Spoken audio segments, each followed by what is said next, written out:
And today we are going to go through Brendan's magical methods for getting your cat onto Raw.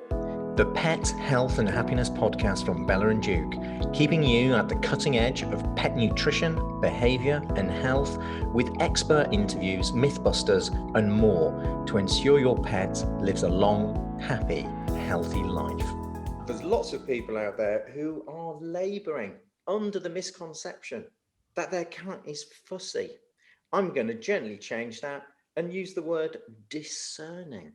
Cats are very discerning. They actually use smell enormously to decide whether or not the food is the correct ratio of fats to proteins.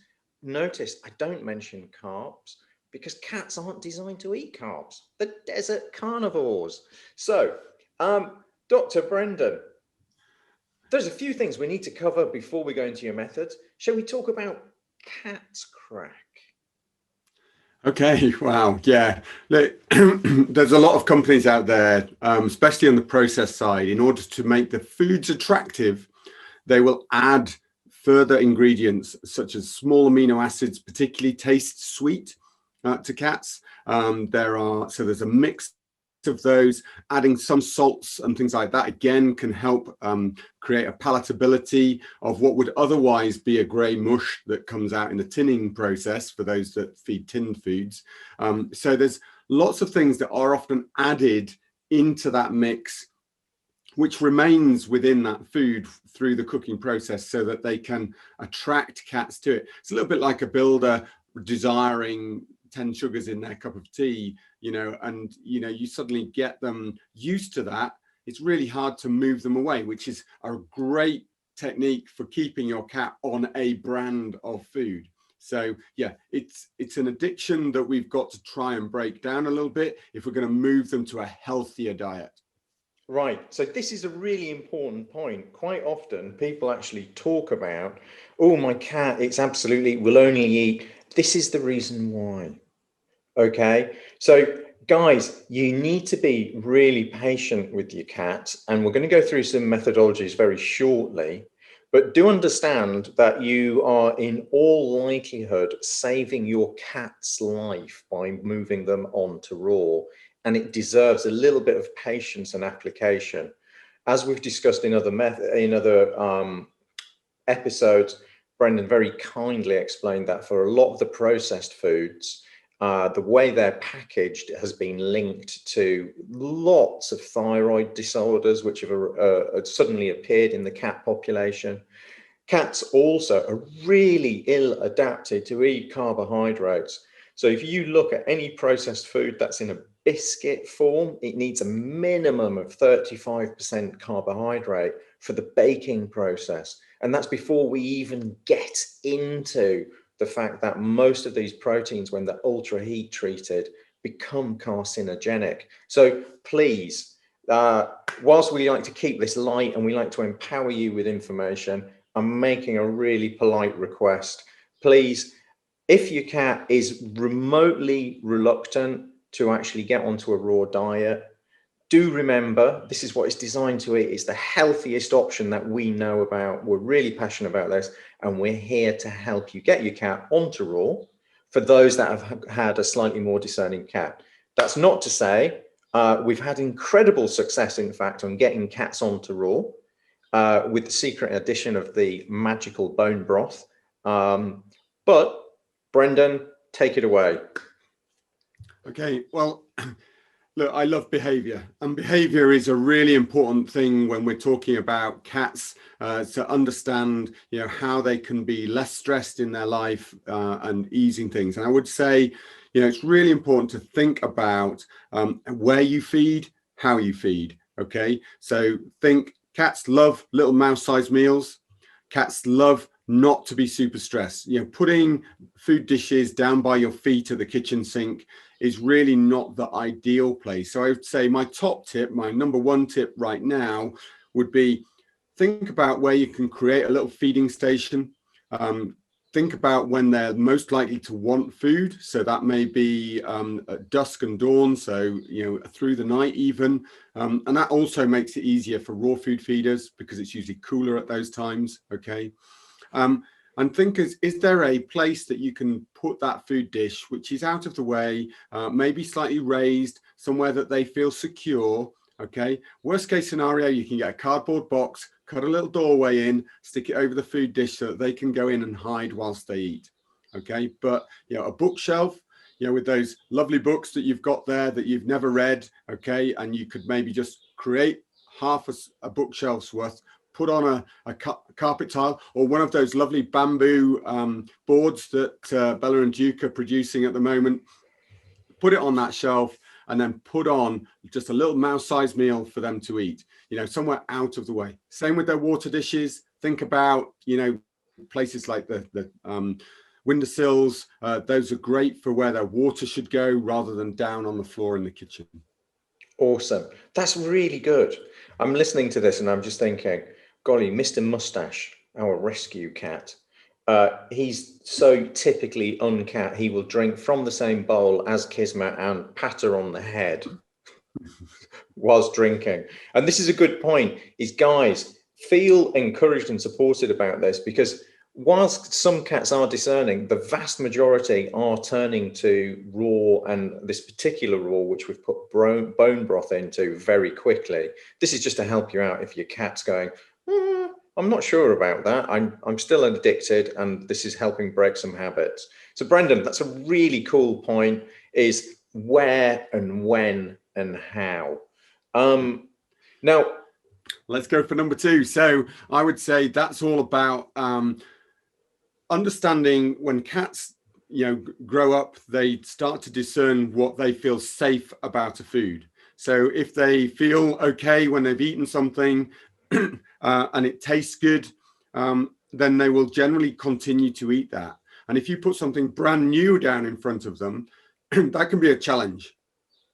They will often be in a situation where, well, I don't know how that's going to make me feel going forwards. Therefore, I'm going to seek out if there's something that I'm used to first.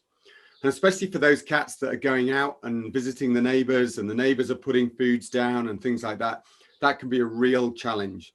So do think, rather than just putting new food down, consider a couple of options to give them some of their old food and exposure to the new food. So there's 2 methods here. One is the 2-dish method. So those double twin bowls. Yeah. Never give water next to the food.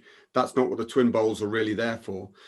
It's what you can do is give a little bit of the old food next to a little bit of the new food.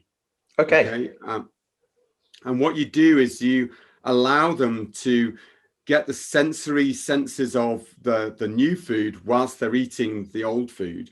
And as you slowly reduce the old food, they then will start to explore the new food that's next to it. And yes, there is a little bit of wastage in that time. And I would definitely say don't overwhelm them with a big bowl full of food. Do try and keep it to no more than a mouse-sized amount. Okay. And be prepared that you may be, for cleanliness sake, be throwing some of that away as you go through, okay, the day. So don't think that that's necessarily wastage. It's still exposure. Yeah, indeed. I mean, this is just investing in your cat's health for the rest of its hopefully much longer, happier life. So within that second point, the other options, rather than the 2-bowl method, which is often talked about, is to actually use a teaspoon of the old food mixed through the new food. So you're actually transplanting some of that cat crack into the new food. And effectively, this is like weaning the builder off the sugar in his tea by slowly reducing the sugar levels, okay, by a teaspoon a week, rather than just suddenly saying, drink the healthy stuff. You can't have your old 10 sugars in your cup of tea. So you're still introducing some of those old flavors that they're used to, but within a healthier diet. Okay. And if you can end up keeping that healthier diet, you know, and slowly reducing those things, then it's brilliant. And this is how we, you know, will adapt ourselves to reduce salt in our diets. You know, for those of you who are used to really salty foods, and you know, you don't go to really unsalted foods straight away because it can be really bland to your taste buds. And so the best thing is to just reduce so that both you enjoy your foods continuously, but you ultimately will reduce your salt loading. So there's two methods that we're talking about here. What you can do is you can use the double bowl, and you can use a certain amount, a reducing amount of the old food, and put in a slightly increasing amount of the new food to wean them off cat crack. Or option two is you can actually take some old food and weave it through the new food. Please be patient, and please understand, yeah, there will be a little bit of food wastage, but it's a great investment in your cat's health. And frankly, you are, in my opinion, saving your cat a load of unnecessary illnesses in later life. Brendan, question for you. So on this, when it's reducing the old food, increasing the new food, there's a very easy ratio to think about, a guideline, isn't there? Can you kindly talk us through that? Yeah, so we normally would talk about a third, a third, a third. I love doing things in threes, okay, but I would generally go a third of new food to 2/3 of old food for 3 days. Okay. I then go half and half for 3 days, and then I go 2/3 of the new food to 1/3 of the old food for 3 days. And on day 10, you can be pretty quickly onto the new food. And so for the less discerning cats, the ones that are just quite happy about mixing across, that generally is fine. I even have some cats that, just because they've been used to hunting, we know that there's a huge number of cats that naturally hunt and take raw anyway, that they will go for those raws straight away. And you know, I've got many clients that have come to me just saying, well, I just started feeding raw and they were fine. Yep. And so those are things to think about. Remember, you know, there's a lot of people anxious about their cats not eating for a number of days because there was some evidence that if they've been on high levels of carbohydrates in their diet and then they go through a starvation period, it can cause liver issues, okay, fatty livers and things like that. Realistically, normal cats on raw don't seem to experience that. They will go through fluctuations of, you know, if it's a hot day and it's a lazy day and they've had a really good meal the day before, they may go for 24 hours without really bothering to hunt much or take food. So don't worry if there's a bit of fluctuation going forwards about whether your cat's, you know, crawling around your ankles waiting for the next meal. Okay, that's not necessarily what they need to be doing. Just provide a secure feeding space for them and let them get on with it. Right. Okay. We've got some great points coming out of this. Now, the next thing to consider is cats are used to leave, well, they're hardwired to eat live prey. That's just the way they are. They're basically an obligate carnivore. The magnificent, Mr. Mustache brings constant joy to my life. Even when he goes missing, and we've just found him this morning. Welcome back, Mr. Mustache. You can keep all that in, Chris. It's just the way we roll. So the one thing a lot of people are giving us feedback is they do love the food to be served at room temperature, much more than dogs. I mean, Kismet will eat the food semi-frozen if she can. She loves a popsicle of raw meat. Mr. Mustache definitely, he really likes his food room temperature. Brendan, that fits, doesn't it? Perfectly comes into my point 3 of the top 3s for feeding, is then looking at how we can look. Cats' sensation of taste is driven massively by smell. And so any way that you can get vapors from that food to hit their sensory points within the nose is going to be great. So there's a couple of options here. One is, you know, Bella+Duke do a great bone broth that they can get separately and heat up. Some will actually even add it into the food. You can heat that through and then pour like a gravy over the raw food. And so that again entices them towards that. Or for those that, you know, if you've tried this for a few days and you're really getting frustrated, don't think that you have to throw the baby out with the bathwater and dispose of everything. There's a very simple option, and that's to get a pan really hot. Okay, so just put it on the gas, chuck in a teaspoon of water. When that evaporates, throw in one, and it should be hot enough just to evaporate the water straight away. Throw in a couple of spoonfuls of the Bella+Duke, give it a quick stir around, flash fry, okay, and then literally take it out, okay, and that can be 10 seconds or so.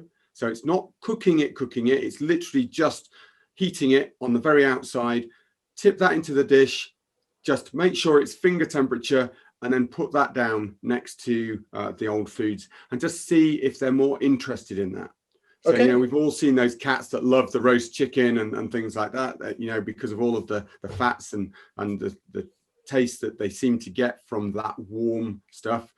I would just say those are a couple of methods to try and just warm that food through rather than giving it chilled straight from the fridge. Okay, cool.